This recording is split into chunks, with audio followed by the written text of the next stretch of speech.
Surfing. I love to surf. I didn't come to surfing early as a kid, but I learned to surf when I lived in Hawaii, and it was about the closest thing to doing Tai Chi that I've ever done. There's something really fascinating about surfing, and that is that once you've learned the basics, once you've learned how to get up on a board, catch a wave and whatever, the moment that you're surfing, you stop thinking about technique. You stop thinking about whether your feet are in exactly the right place, or you just feel the wave and you balance and you alter and you change, according to what's actually happening, because every single wave is different. And that's the way real Tai Chi is like also. Every single time you perform, it's different. Today I want to talk about how you surf your Tai Chi every single time. So if you've ever wondered, how you're supposed to feel when you're doing Tai Chi, or maybe if you've ever wondered whether Tai Chi is like surfing, stick around because I'm going to talk about it in today's episode.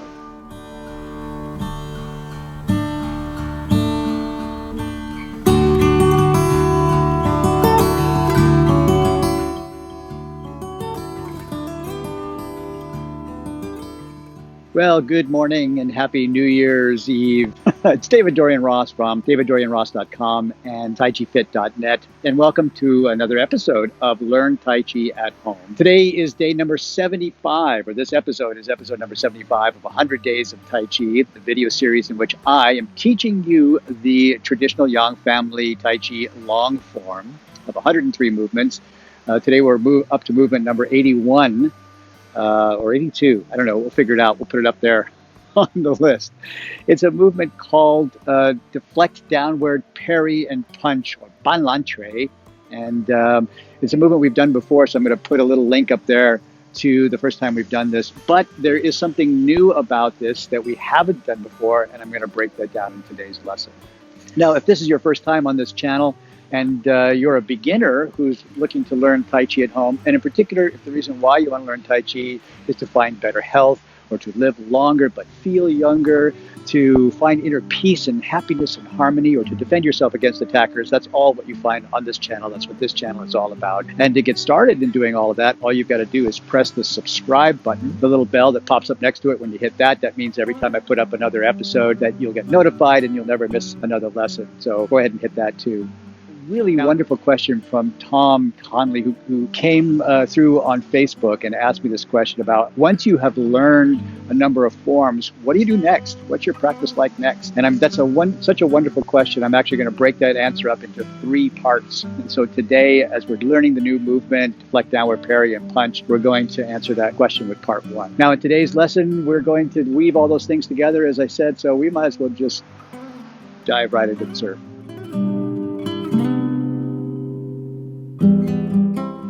Now, today's movement is called Ban Lan Chui, which, as you may remember if you've been watching the series, is usually translated as deflecting downward, parrying, and then punching. So it's kind of got a 3-part series to the movement. There is a repositioning of the body.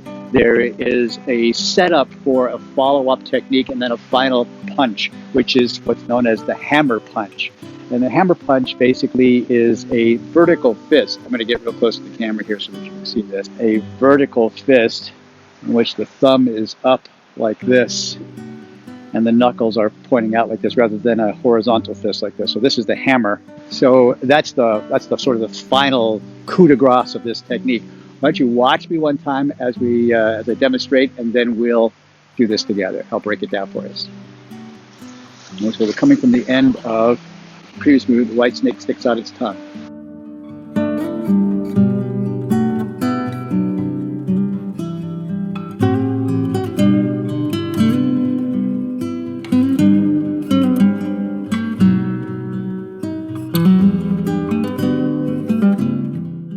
Did you catch the 3 parts?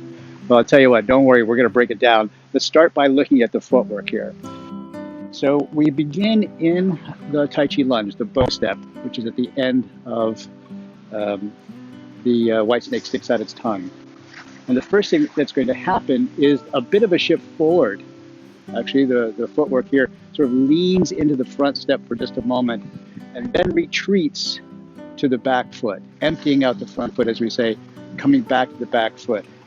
Then the front foot, which is the right foot, steps in and then immediately steps out again. And as it steps out, it creates a little bit of width there, a little bit of channel width. Now the foot, the right foot, will pivot on the heel because there's no weight on this heel, right? The heel is empty. So the foot pivots out 45 degrees.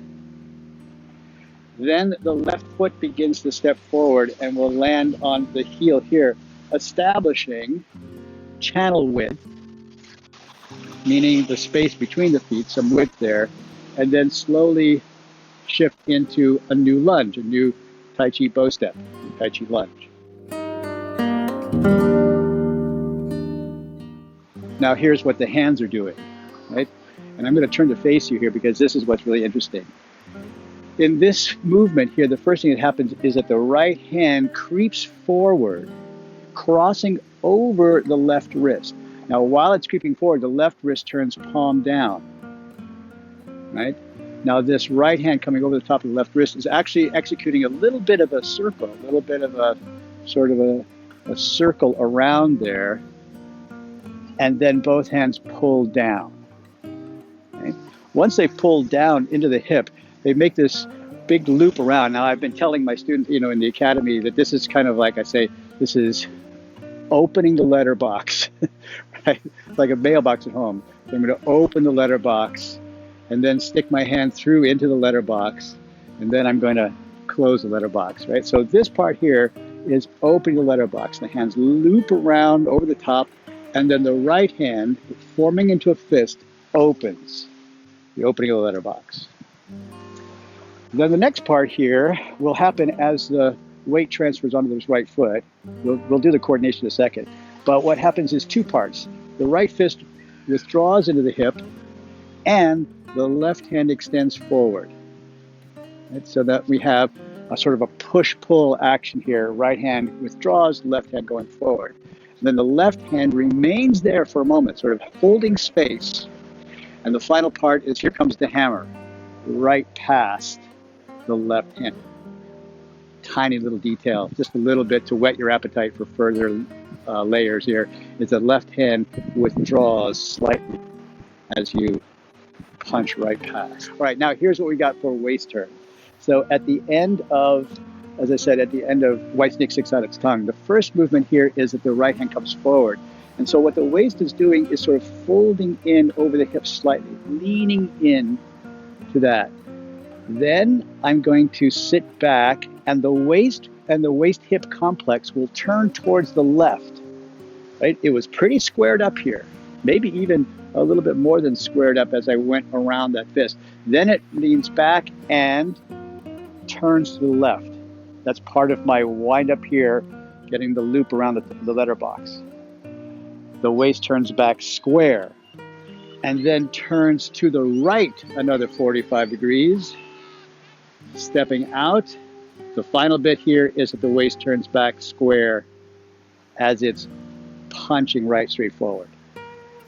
All right, so there we go. So from the end of Snake Sticks Out Tongue, here comes that right hand over the top, pulling down, around, stepping out, punching. Here it is from the back angle. Here's from the end. Remember, I've got that open palm right here. The right hand open palm across and around, pulling back. Here's the formation of the fist as I step down. Right hand withdrawing, left hand extending out, step, and punch. Now, what have we been doing just now? Breaking down the movements and putting the pieces together. And we've just been kind of stepping through it, trying to get the basics of it, trying to follow along, understanding a little bit about it. And this is a particular mode of Tai Chi. And I want to go back to Tom's question. He said, what do you do after you've learned the forms? And the way I want to answer that is to talk about how do you practice those forms? How do you do those forms? In Chinese, the way we refer to Tai Chi is not by talking about I'm working my Tai Chi, or even saying I'm practicing my Tai Chi. We say I'm playing Tai Chi. I play. And so what I'm talking about is something I teach in my academy called the 3 modes of Tai Chi play. Mode number 1 is what we call learning mode. And learning mode is kind of like what we're doing right here, sort of a walkthrough, right? It's not deep stances. It's not, slow way down. It's kind of like I'm stepping through it. I'm trying to get the pieces all together. A footwork, the waist turn, the hands. And as I do that, I am in learning mode of play. Now, the second mode is what we would call practice mode. Practice mode here is when we're really working it, where we're really trying to go into a deep dive of technique and getting a deep feel of it. For example, I might really start focusing on just one piece, like the hand circle over the top here. So practice mode would be, I'm really working on the timing. That's too slow, maybe getting all the pieces together. Then coordinating this with the waist, with the foot, just that piece. And I might just do that one piece over and over and over again. Coming forward, not finishing the whole movement, just getting to there, right? Or then I do the practice where I come forward, and I'm going to do the whole movement, but I'm going to really do it even slower, right? Get my beginning stance right, really feeling it. Is this hand in the real place? Sinking over, pulling back.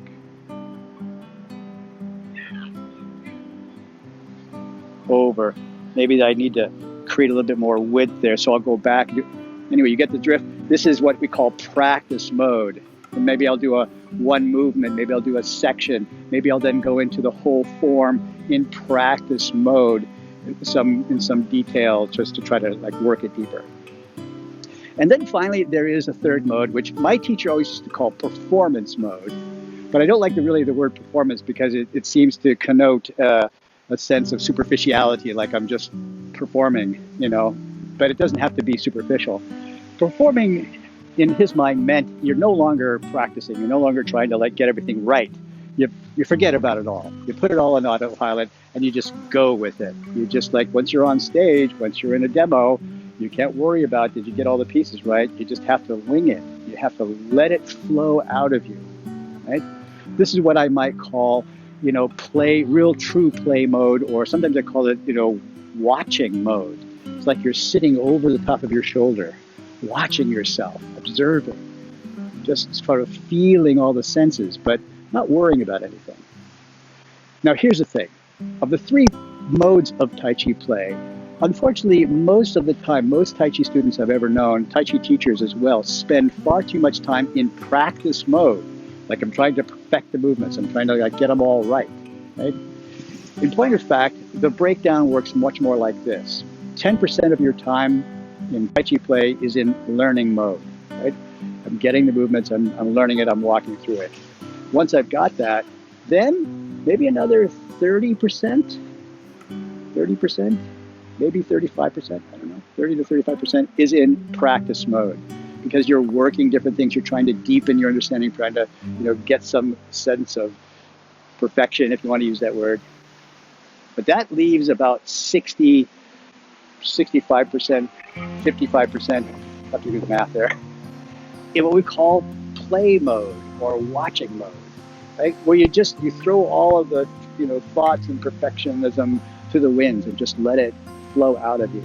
So here, say I'm in play mode now for this movement. I've done as much work as I need to do. I don't want to overdo that work. Here we go.